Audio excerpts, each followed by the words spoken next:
Hello guys. Dubai இளவரசர் ஷேக் Hamdan பின் ரஷீத் அல் மக்தோம் தனது world records லைப்ரரியில இன்னொரு ரெக்கார்டை சேர்க்க முடிவு செஞ்சாரு. அப்படி அவர் யோசிச்சு ஐடியா பண்ணி ஒரு நீச்சல் குளத்தை கட்ட கோரிக்கை விடுத்தாரு.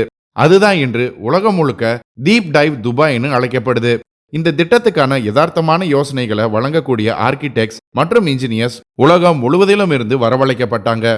துபாய் இளவரசரும் இந்த குளத்தின் வெறும் வடிவமைப்பை பத்தி மட்டும் இல்லாம இந்த குளத்தின் ஆழத்தை பத்தியும் இந்த உலகமே பேசணும்னு விரும்பினாரு. உலகின் மிக ஆழமான டைவிங் குளம் பூமி தோண்டப்பட்டு பூமிக்கடியில தான் கட்டப்படணும்னு உறுதியா இருந்தாங்க.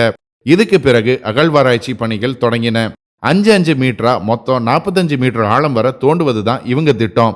ஆனா இவங்க முதல் 5 மீட்டர் ஆழத்துக்கு தோண்டிய உடனே இவங்களுக்கு புதுசா ஒரு சவால் காத்துக்கிட்டு இருந்தது. அது நிலத்தடி நீர். இவங்க டயப்ராம் சுவரை கட்டிய பிறகு அகழ்வாராய்ச்சி பணி தொடங்கிய போது 8 மீட்டர் ஆழத்துல இருந்து தண்ணீர் பூமிக்கடியிலிருந்து வெளியேறியது. இதை தெரிஞ்சுக்க நம்ம சேனல்ல வந்த இந்த வீடியோவை முழுசா பாருங்க. உண்மை என்னன்னு உங்களுக்கு புரியும்.